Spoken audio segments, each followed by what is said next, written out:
36 जिल्हे, 36 बातम्या. News G9 Maharashtra.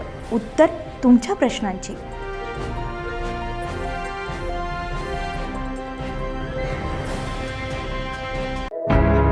Jamthi गावामध्ये रामनवमीच्या पावन आणि मंगलमय शुभमुहूर्तावर आयोजित करण्यात आलेल्या श्री विठ्ठल रुक्मिणी माता प्राणप्रतिष्ठापना सोहळा तसेच श्रीमद भागवत महापुराण कथा सप्ताहाची भक्तिमय सांगता तसेच गजानन महाराज यांच्या काल्याचं कीर्तन आणि महाप्रसाद कार्यक्रम अत्यंत उत्साहपूर्ण आणि शिस्तबद्ध आणि भक्तिमय वातावरणात संपन्न झालाय.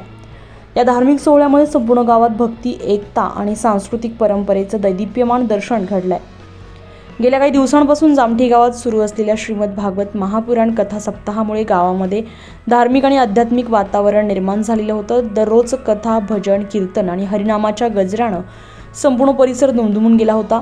सप्ताहाच्या समारोपाच्या दिवशी रामनवमीनिमित्त आयोजित करण्यात आलेल्या विठ्ठल रुक्मिणी माता प्राण प्रतिष्ठापना सोहळ्यानं कार्यक्रमाला विशेष दिव्यता आणि पावित्र्य प्राप्त झालंय.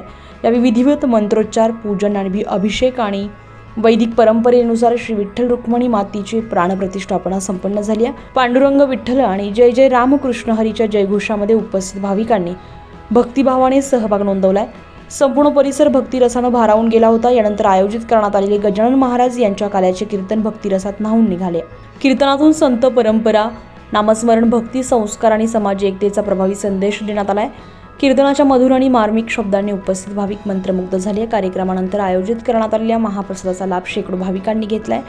गावकरी, महिला, युवक, ज्येष्ठ नागरिक तसेच परिसरातील भाविक मोठ्या संख्येने उपस्थित राहून कार्यक्रमाची शोभा वाढवली आहे.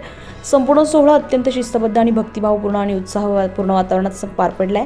यावेळी विश्वस्त मंडळाच्या वतीने मंचावरून बोलताना सांगण्यात आलंय, जय जय रामकृष्ण हरी. रामनवमीच्या मंगलमय आणि पावन शुभ मुहूर्तावर आजचा हा श्री विठ्ठल रुक्मिणी माता प्राणप्रतिष्ठापना सोहळा श्रीमद भागवत कथा सप्ताहाची भक्तिमय सांगता, गजानन महाराजांच्या काल्याचं कीर्तन आणि महाप्रसाद कार्यक्रम अत्यंत उत्साहपूर्ण वातावरणामध्ये संपन्न होतो. या दैदिप्यमान सोहळ्यासाठी उपस्थित राहून भक्ती, संस्कार आणि परंपरेचा साक्षीदार झालेल्या सर्व ग्रामस्थ, माता, भगिनी आणि भाविक भक्तांचे आम्ही मनपूर्वक स्वागत करतो आणि आभार मानतो. या धार्मिक आणि सांस्कृतिक सोहळ्यामुळे जामठी गावामध्ये भक्ती, परंपरा आणि ग्राम एकतेचा प्रेरणादायी संदेश देण्यात आलाय. ग्रामस्थांनी हा सोहळा अविस्मरणीय असल्याची भावना व्यक्त केली आहे. न्यूज G9 महाराष्ट्रासाठी गणेश गोरे, जामठी.